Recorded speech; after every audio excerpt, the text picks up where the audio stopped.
नमस्कार। दोपहर 2 बजे के समाचारों में आपका स्वागत है। मैं अशोक यादव। समाचारों में सबसे पहले हेडलाइंस।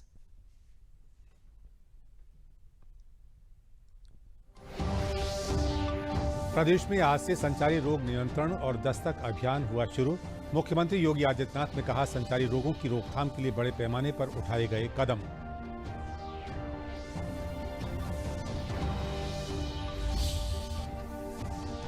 आज देश में मनाया जा रहा है वस्तु और सेवा कर यानी जीएसटी दिवस। केंद्रीय वित्त मंत्री निर्मला सीतारमण ने कहा कि जीएसटी से क्षेत्रीय असंतुलन और अंतर्राज्यीय अवरोध हुए हैं खत्म।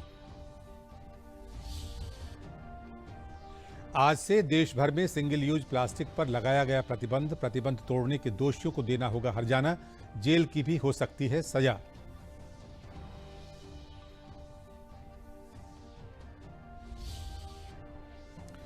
और पुरी में भगवान जगन्नाथ की 9 दिनों की परंपरागत रथ यात्रा हुई शुरू। बड़ी संख्या में श्रद्धालु और पुरोहित हुए शामिल।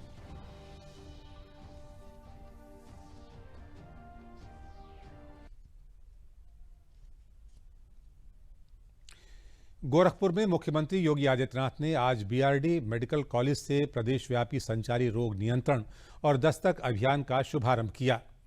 संचारी रोग नियंत्रण अभियान 1 जुलाई से 31 जुलाई तक चलेगा। दस्तक अभियान 16 से 31 जुलाई तक चलेगा। मुख्यमंत्री ने विशेष संचारी रोग नियंत्रण अभियान की रैली को हरी झंडी दिखाकर रवाना किया। इस अवसर पर स्वास्थ्य और संबंधित विभागों द्वारा प्रदर्शनी भी लगाई गई। कार्यक्रम का प्रदेश के सभी 75 जिलों में वर्चुअल प्रसारण किया गया। इस अवसर पर मुख्यमंत्री योगी आदित्यनाथ ने कार्यक्रम को संबोधित करते हुए कहा कि मलेरिया, डेंगू, चिकनगुनिया, कालाजार और एंसेफेलाइटिस से मुक्ति दिलाने के लिए संचारी रोग नियंत्रण अभियान चलाया जाएगा। इसी के साथ ही 16 जुलाई से 31 जुलाई तक दस्तक अभियान चलाया जाएगा, जिसमें घर घर जाकर आशा बहू और आंगनबाड़ी कार्यकर्त्री और स्वास्थ्य विभाग की टीम लोगों को जागरूक करेंगे। उन्होंने कहा कि देश प्रदेश में हेल्थ इंफ्रास्ट्रक्चर बेहतर हुए हैं, जिस कारण स्वास्थ्य सुविधाएं बढ़ी हैं और बीमारियों में कमी आई है।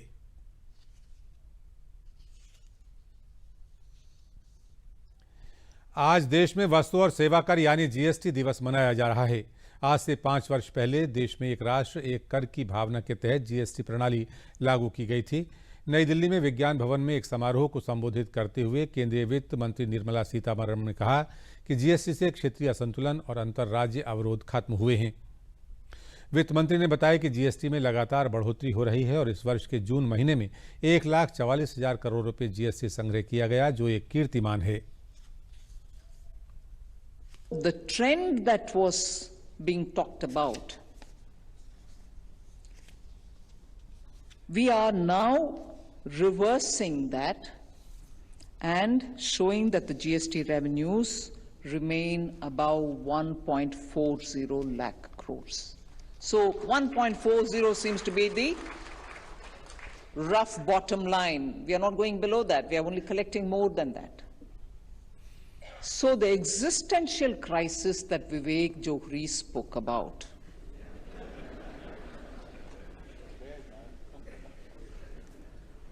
you are playing a very critical role in this country's taxation system. Don't you doubt yourselves.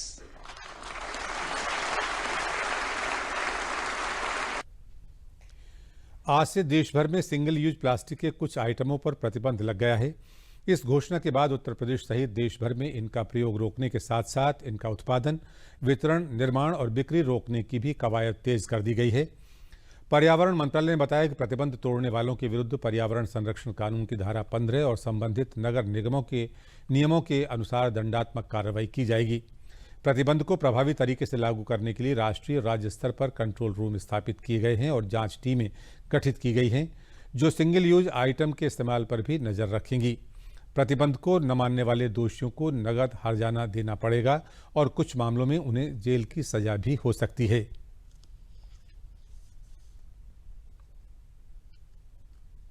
Odisha में भगवान जगन्नाथ की पुरी में विश्व प्रसिद्ध रथ यात्रा आज से शुरू हुई। ये रथ यात्रा 9 दिनों तक चलती है। पुरी धाम के भगवान जगन्नाथ अपने बड़े भाई बलराम और बहन सुभद्रा के साथ 3 अलग अलग रथों पर सवार होकर नगर भ्रमण के लिए निकले। भगवान जगन्नाथ अपने विशाल रथ नंदी घोष पर सवार होकर गुंडीचा मंदिर यानी अपनी मौसी के घर जाएंगे। वहां पर 7 दिनों तक आराम करने के बाद तीनों भाई बहन अपने धामपुरी लौट जाएंगे। वहीं रथ यात्रा के लिए सुरक्षा के पुख्ता इंतजाम किए गए हैं।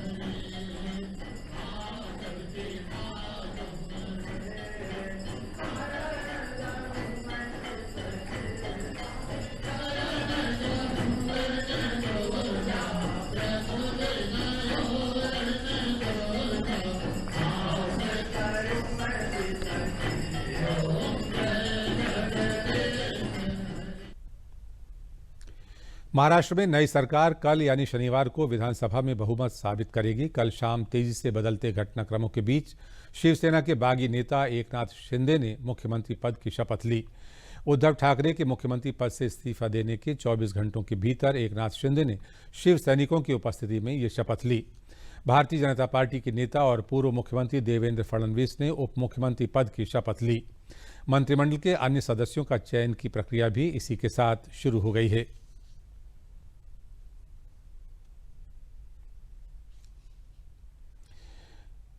महाराष्ट्र में नई सरकार के गठन के बाद मुख्यमंत्री एकनाथ शिंदे और उप मुख्यमंत्री देवेंद्र फडणवीस ने बैठक की। इस दौरान खरीफ की फसल, बारिश के पानी और फसल बीमा जैसे मुद्दों पर चर्चा की गई।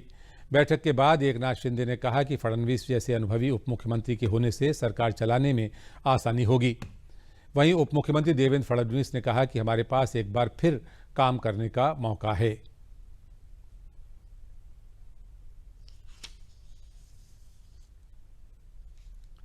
हर वर्ष 1 जुलाई चार्टर्ड अकाउंटेंट दिवस और डॉक्टर्स डे के रूप में मनाया जाता है। इस अवसर पर प्रधानमंत्री नरेंद्र मोदी ने ट्वीट कर दोनों प्रोफेशनल समुदाय के लोगों को बधाई दी। प्रधानमंत्री ने लिखा कि हमारी अर्थव्यवस्था में चार्टर्ड अकाउंटेंट की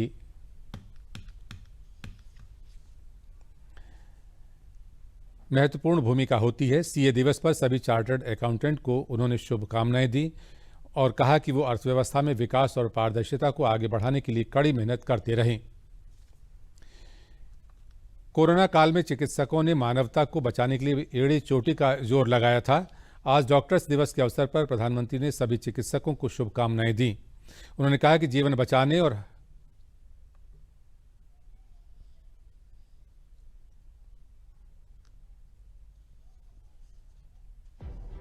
वही को सही कहने वाले मेरे साथियों, चार्टर्ड अकाउंटेंट्स देश के इकोनॉमिक सिस्टम के भरोसेमंद एम्बेसडर होते हैं। देश के प्रधानमंत्री के सिग्नेचर की वो ताकत नहीं है जो ताकत एक चार्टर्ड अकाउंटेंट के सिग्नेचर की होती है।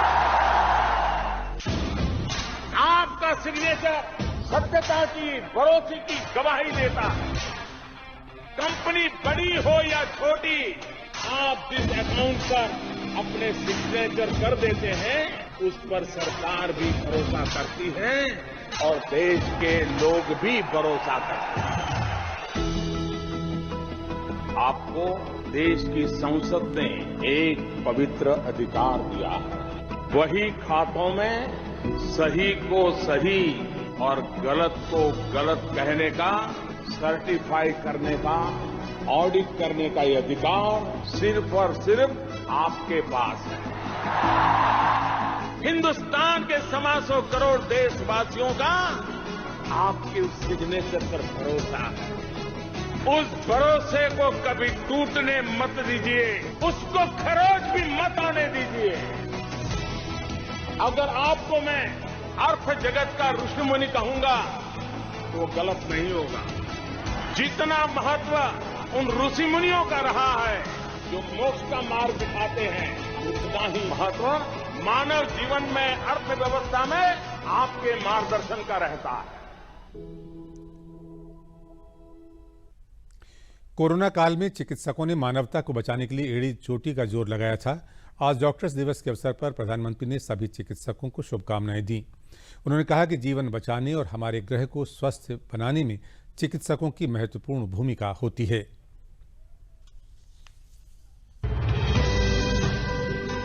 डॉक्टर्स को ईश्वर का दूसरा रूप कहा जाता है और वो ऐसे ही नहीं कहा जाता।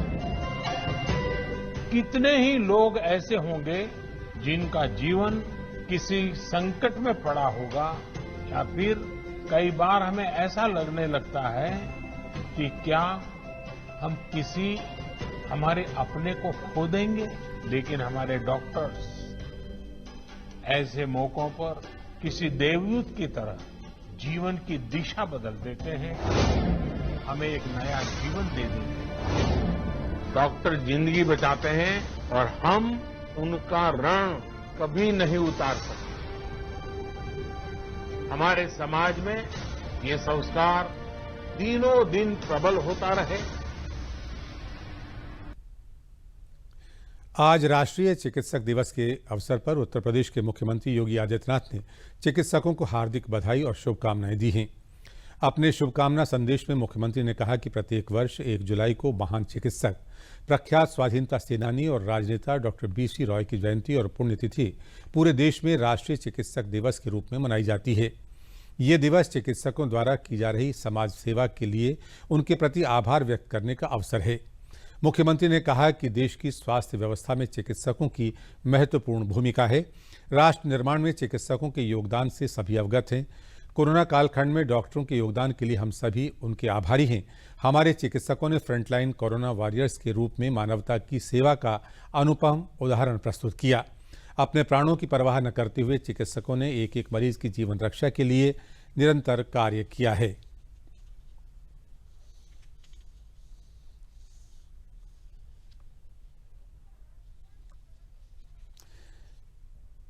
सुल्तानपुर जिले में प्रयागराज अयोध्या राजमार्ग पर आज सवेरे एक ट्रेलर की चपेट में आने से ई-रिक्शा सवार 5 लोगों की मौत हो गई।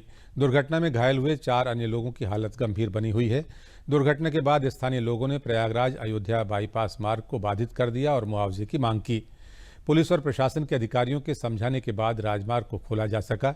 पुलिस ने बताया कि ट्रेलर के चालक को गिरफ्तार कर लिया गया है। दुर्घटना की सूचना मिलते ही जिलाधिकारी रवीश कुमार गुप्ता और पुलिस अधीक्षक सोमेन वर्मा ने जिला अस्पताल पहुंचकर घायलों का हालचाल जाना।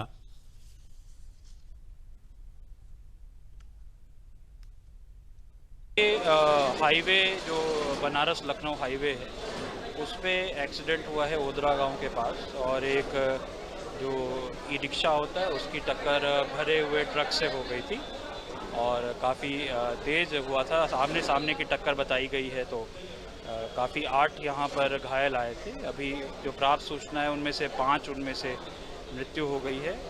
जो घायल है उनमें से एक की स्थिति अभी स्टेबल है, जैसा भी फ़िलहाल की सिचुएशन है उनका इलाज यहाँ हो जाएगा। 2 को अभी एक रेफ़र हो चुके हैं और एक की अभी CT कराई जा रही है, उसके अनुसार उस पर निर्णय लिया जाएगा। बाकी अभी जाँच चल रही है, एग्जैक्टली घटना के डायनेमिक्स की जाँच चल रही है, जैसे होगा अपडेट दिया। दूरदर्शन केंद्र लखनऊ में कल आयोजित एक कार्यक्रम में प्रस्तुति सहायक अनिल कुमार तिवारी, आशुलिपिक ग्रेड 1 RS कुशवाहा, सहायक अभियंता भरत प्रसाद, वरिष्ठ तकनीशियन NP रावत और गणेश जी को उनकी सेवानिवृत्ति पर भावभीनी विदाई दी गई। केंद्र अध्यक्ष और उप महानिदेशक अनुपम स्वरूप, निदेशक अभियांत्रिकी विजय बहादुर पटेल, निदेशक अभियांत्रिकी KK गुप्ता, समाचार प्रमुख और संयुक्त निदेशक समाचार गार्गी मलिक, कार्यक्रम प्रमुख रमा अरुण त्रिवेदी, सहायक निदेशक कार्यक्रम AP मिश्रा और सहायक निदेशक समाचार राजीव चतुर्वेदी ने इस मौके पर सेवानिवृत्त होने वाले अधिकारियों और कर्मचारियों को पुष्पगुच्छ, स्मृति चिन्ह देकर और शॉल ओढ़ाकर सम्मानित किया। वक्ताओं ने इस अवसर पर सेवानिवृत्त हुए अधिकारियों और कर्मचारियों के साथ बिताए गए कार्यालय के अनुभवों को साझा किया और उनकी खूबियों पर प्रकाश डाला। सेवानिवृत्त हुए अधिकारियों और कर्मचारियों ने भी दूरदर्शन केंद्र लखनऊ के सभी सहयोगियों को धन्यवाद देते हुए उनके प्रति आभार व्यक्त किया। इस अवसर पर सेवानिवृत्त होने वाले अधिकारियों और कर्मचारियों का उनके परिजनों ने ढोल नगाड़े बजाकर सेवानिवृत्ति के बाद जीवन की नई पारी के लिए उल्लासपूर्वक स्वागत किया।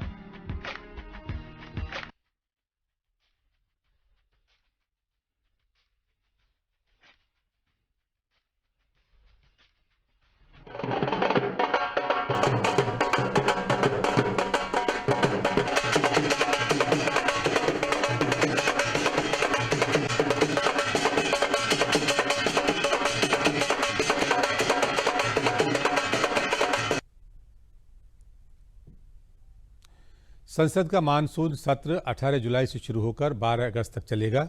ये जानकारी लोकसभा सचिवालय ने दी है। साथ ही 18 जुलाई को ही राष्ट्रपति चुनाव के लिए मतदान होगा।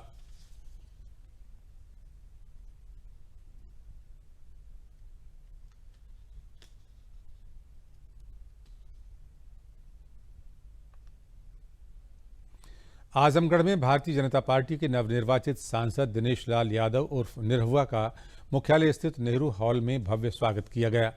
मीडिया से बात करते हुए दिनेश लाल निरहुआ ने कहा कि ये विजय आजमगढ़ की जनता की विजय है। आजमगढ़ की जनता ने वंशवाद, जातिवाद, क्षेत्रवाद की जगह विकासवाद को चुना है। उन्होंने कहा कि वो आजमगढ़ की जनता की हर अपेक्षा पर खरे उतरेंगे। उन्होंने बताया कि आजमगढ़ से नई ट्रेन चलाने का कार्य उनकी प्राथमिकता है।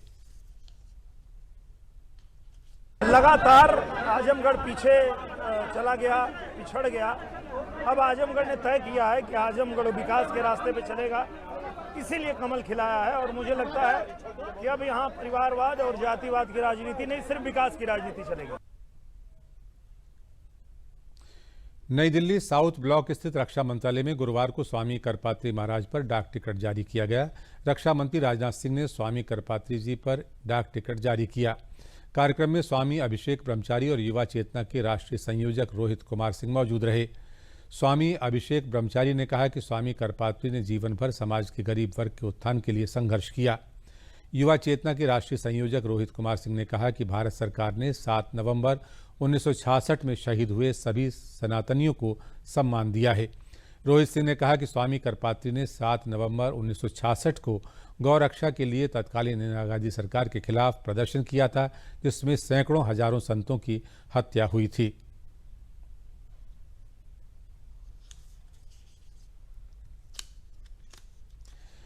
सोनभद्र के पहाड़ी और दुरूह अंचलों में घर घर जल नल योजना का लाभ अब धरातल पर नजर आने लगा है। बहुत जल्द ही लोगों को उनके घरों तक शुद्ध पेयजल उपलब्ध हो जाएगा।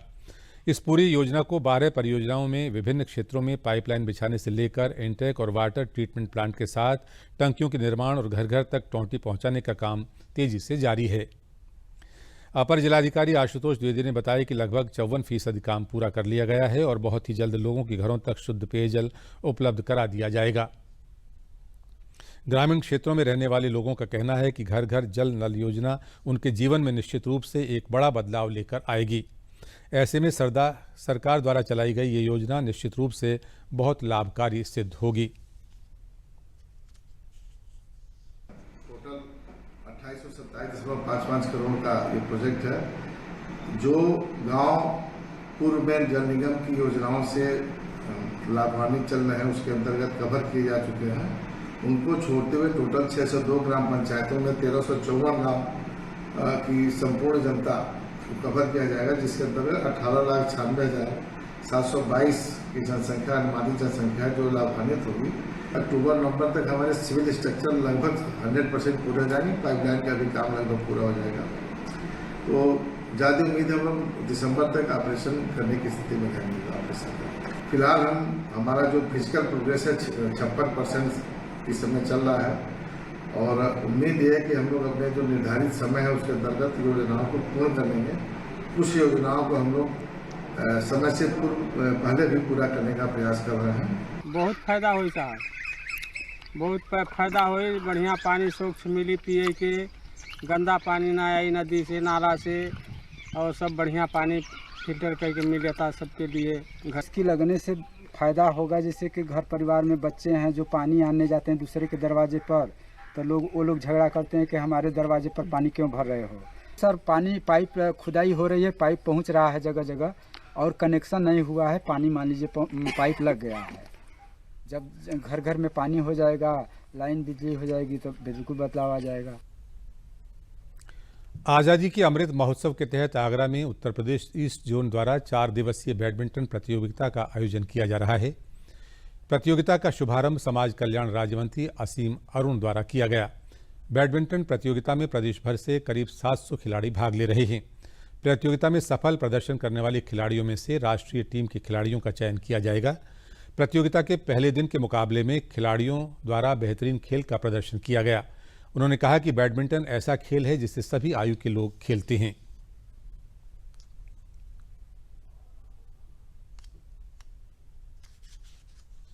बैडमिंटन एसोसिएशन आगरा द्वारा ये कार्यक्रम जो आयोजित किया जा रहा है, स्वर्गीय विजय शर्मा जी जो एक बहुत महान खिलाड़ी बैडमिंटन के रहे, उनकी स्मृति में। और मुझे ये जानकर के खुशी है कि 700 से अधिक खिलाड़ी हमारे आए हैं विभिन्न वर्गों में और ओपन टूर्नामेंट हमारा है। बहुत ही अच्छा रिस्पांस है और मुझे पूरा विश्वास है बैडमिंटन और अन्य खेलों को बढ़ावा देने के लिए ये एक मील का पत्थर स्थिर होगा। बैडमिंटन एक ऐसा खेल है जिसको बच्चे बूढ़े जवान सब खेलते हैं और शायद जितना रुचि से हम लोग वेटरन्स को देखते हैं उतने रुचि से हम लोग बच्चों को या अंडर 19 को भी देखते हैं।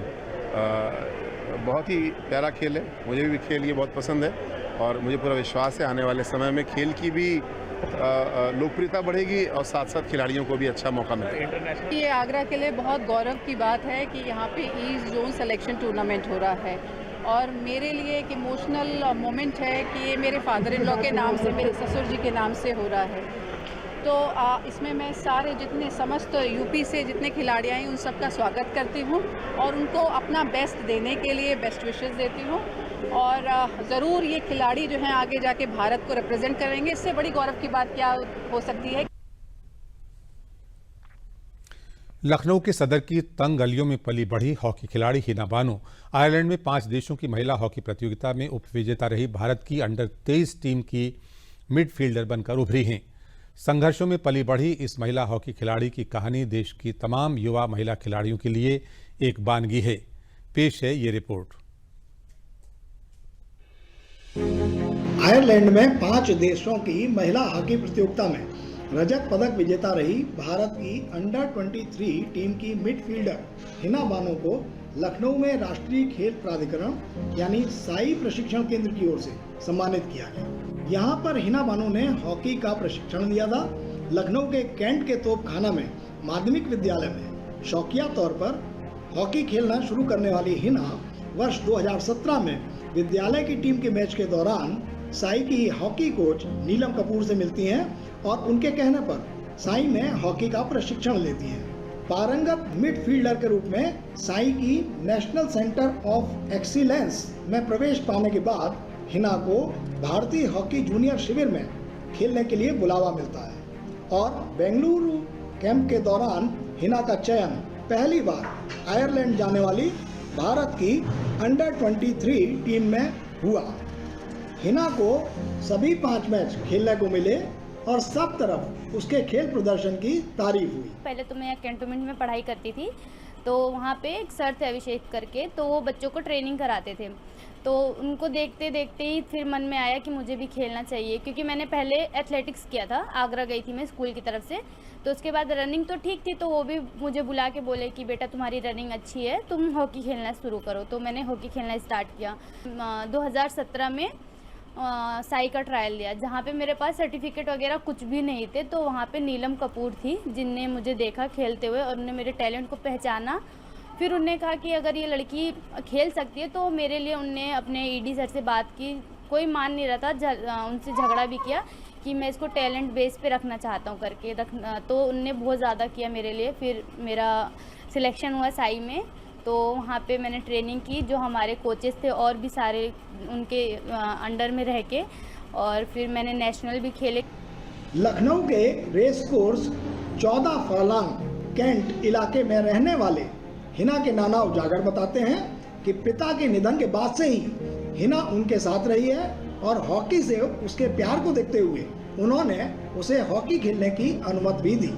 आज उन्हें अपनी नातिन के फैसले पर खासा गर्व है। ये काफ़ी दिन से खेल रही थी, स्कूल में पढ़ती थी, 6वीं में थी, तभी से अपना खेल कूद में जाया करती थी। लेकिन यहाँ तो पढ़ाई के बहाना जाती थी, वहाँ खेलती थी हॉकी। और हॉकी खेलते खेलते एक दिन ये चोट खा गई ज़्यादा, तो हम समझे साइकिल से एक्सीडेंट से। लोग हमको घर वालों ने यही कहा कि साइकिल से चोट खा गई। दवाई कराया, मारा भी मैंने 2-1 हाथ इसको कि मत खेल हॉकी, जब वो है बगैर माँ बाप की लड़की है। बाप इसका बचपन में ही मर गया था, छोटी सी, तभी से हम इनको ले आए, अपने घर पे रखा, पाला पोसा, बड़ा किया। तो जब नहीं मानी ये हॉकी खेलती रही। फिर एक दिन हमने कहा इसको दिल खोल के खेलने दो हॉकी, जितना ये खेल पाए तो खेले। हिना की मां जरीना का कहना है कि उनके अनुरोध पर ही हिना को हॉकी खेलने की अनुमति मिली। वे उस दिन को याद करके सोचती हैं कि अगर उन्होंने हिना को खेलने से रोक दिया होता तो आज यह दिन देखने को नहीं मिलता। हिना को मैं तैयार करके भेजती थी स्कूल, हाँ, वो बोलती थी अम्मी हमें हॉकी खरीद दो, मैं हॉकी नहीं खरीदा। हमने कहा कहीं लग जाएगा चोट चपेट, मत खरीदो। लेकिन ये दूसरे से मांग के खेलने लगी वहीं पर स्कूल में। फिर वो खेलते खेलते फिर सर भी आ गए घर, हमारे तिवारी सर, वो जो खिलाते थे वो सर आए। सब सर आ गए, कहें कि आप भेजिए हिना, अच्छा खेलती है, कोई चिंता फिक्र मत करिए, हम लोग हैं। तो हम कहें ठीक है सर, ले जाइए खिलाइए। हिना बानो की बढ़ने की कहानी न सिर्फ भारत के युवा महिला खिलाड़ियों के लिए प्रेरणा का स्रोत है, बल्कि इस बात को भी रेखांकित करती है कि मध्यम वर्गीय परिवारों में भी महिलाएं अपनी खुली सोच के साथ लगातार आगे बढ़ने को तैयार हैं। जरूरत है उनके पंखों को खुला आकाश मिलने की। Rajiv Chaturvedi, DD news, Lucknow. गोंडा जिले की तुषिका नाथ का चयन भारतीय वायुसेना में फ्लाइंग ऑफिसर के पद पर होने से पूरे जिले में खुशी का माहौल है। गोंडा का नाम रोशन करने वाली तुषिका की प्रारंभिक शिक्षा केंद्रीय विद्यालय गोंडा में हुई। उन्होंने अपने विद्यालय में कई ट्रॉफी और मेडल जीते। तुषिका ने बताया कि पूरे देश में उनका 49वां रैंक आया है और यूपी से गर्ल्स कैटेगरी में अकेले उनका चयन हुआ है।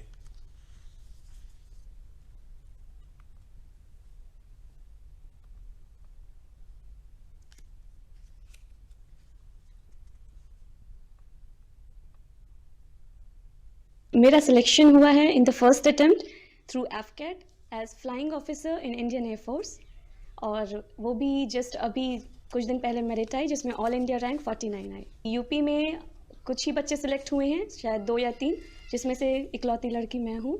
बट और भी बच्चे हैं जो नोएडा वगैरह से हैं, बाकी ऑल ओवर इंडिया से हैं। तो अराउंड 150 के अराउंड बच्चे सिलेक्ट हुए हैं। देखिए, मैं सबको यही मैसेज दूंगी, जितने भी अभी एस्पायरिंग कैंडिडेट्स हैं, कि कुछ भी मत सोचिए कि आगे क्या होना है क्या नहीं, बस अपनी पढ़ाई, अपना हार्डवर्क दीजिए, क्योंकि हार्डवर्क का कोई भी ऑल्टरनेटिव नहीं है। और स्टार्टिंग से ही, जब से आप स्कूल में हैं तभी से स्टार्ट कर दीजिए अपने ड्रीम्स के बारे में सोचना कि आपको बनना क्या है, और उसमें लग जाइए।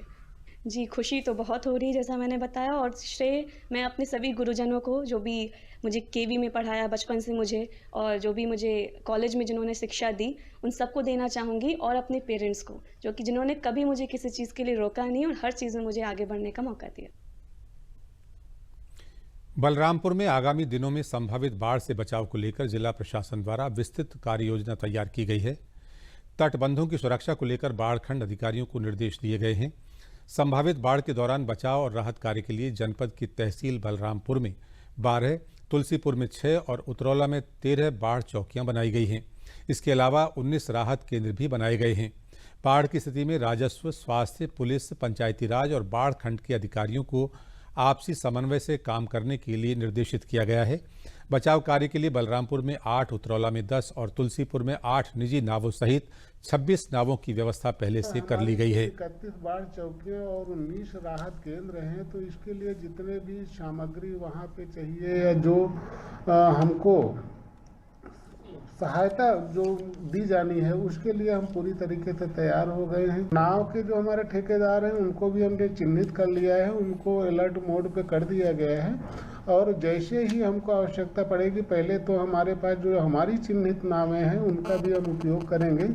दूसरा, एक शासन से भी कुछ हमें उपकरण प्राप्त हुए हैं, हम उसकी सहायता लेंगे। और इसके बाद तुरंत जैसे आवश्यकता पड़ेगी, हम चिन्हित को ठेकेदार हैं, वो अयोध्या के हैं, उनको तुरंत कॉल करेंगे। 12 घंटे या 14 घंटे के अंदर वो अपनी सप्लाई दे देंगे। हम उसके लिए पूरी तरीके से तैयार हैं। इसी के साथ समाचारों का ये बुलेटिन समाप्त हुआ। नमस्कार।